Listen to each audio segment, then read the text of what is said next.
Sir Desmond Stirling in Dread Rock's Holiday, Part 5. I must have been unconscious mere moments. As soon as I woke, I scrambled to my feet, head throbbing like my own personal Passchendaele, to escape the looming galleon. But to my utter bewilderment, of the ship, there was no sign. Where could the blasted thing have buggered off to? It had been mere yards away, and there was no way that it would have missed the lighthouse. If that ship was the Titanic, then Dread Rock's lighthouse was the iceberg, and a collision was as inevitable as Christmas. The storm hadn't abated in the least during my brief snooze. I stood on the balcony for a while, clinging to the railing to prevent my being swept overboard, urging the sea air to clear my muzzy bonds. This was a fine old puzzle, I admitted to myself. I wasn't sure if even the mighty Stirling grey matter could decipher this one. I staggered back into the lantern room. Mayhaps the diving suit had scarpered along with the ghostly galleon. But before I could investigate that, another odd thing distracted my attention.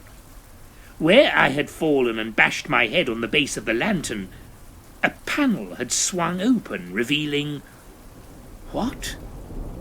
A sliver of darkness lay beyond, allied with a whiff of stale, damp air. What could this be? I tugged the panel fully open and peered into the darkness. Beneath the lantern, there was a ladder, descending down a deep, unfathomably deep, dark well. Where the hassle could it lead? I can't say it looked enticing. There's rarely anything good in impenetrable gloom, but frankly, could it be any worse than what I was facing in the lantern room, what with spooky ships and ambulatory diving suits?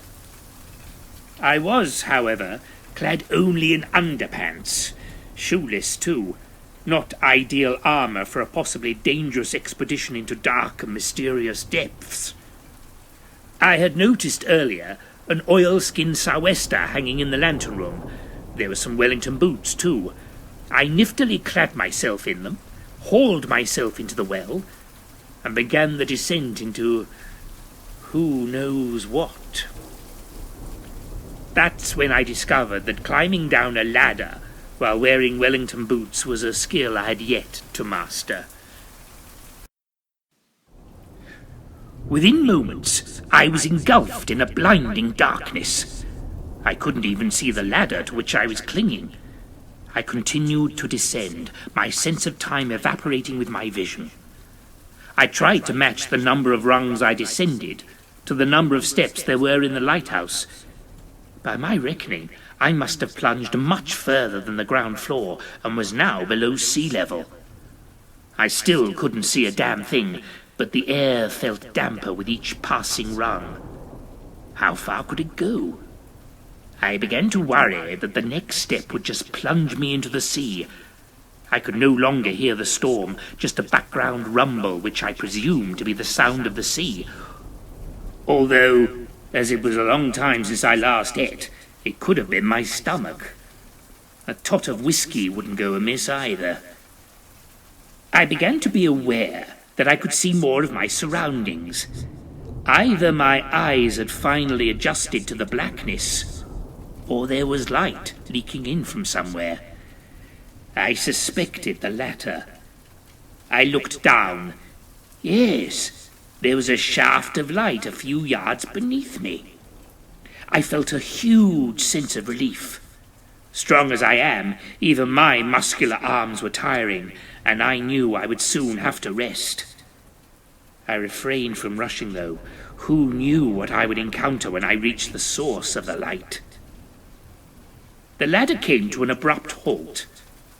The small amount of light revealed that I had reached the bottom of the shaft, and the only exit was a small hole, just big enough to crawl through, which was also the source of the meagre light. The ground was wet, but solid enough. I was excited at the prospect of what I was to discover. but my many wartime experiences taught me to be cautious. There may be trouble ahead. I crawled through the hole towards the light, and gasped at what I discovered.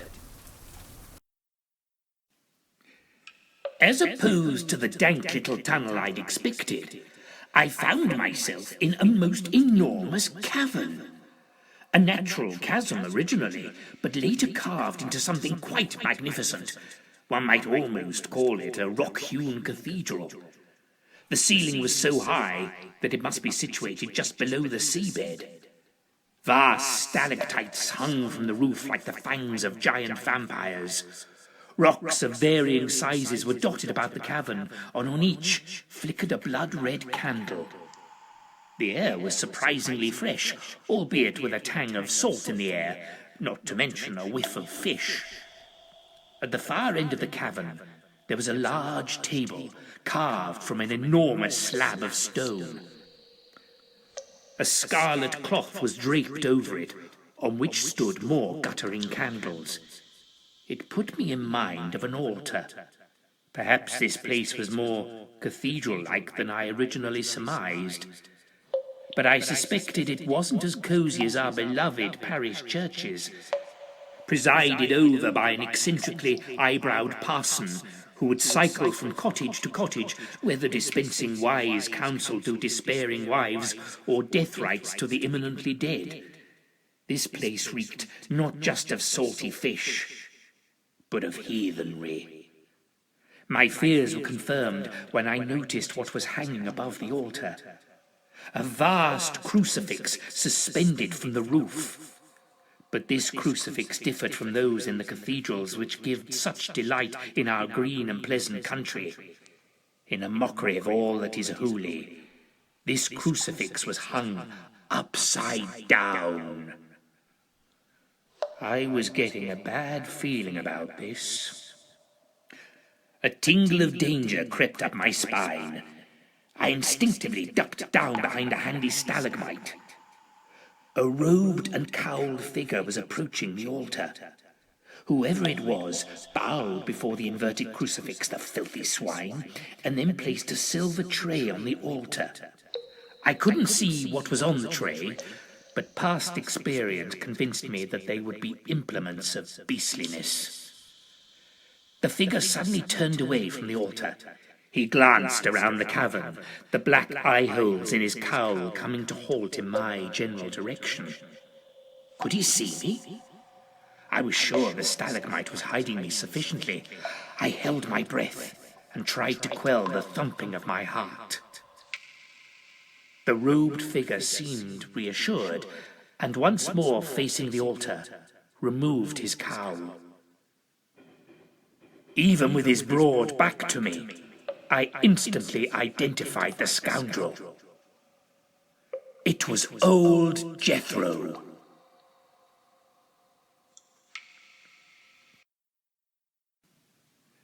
Sir Desmond Stirling in Dread Rock's Holiday was written and performed by Anthony Keetch.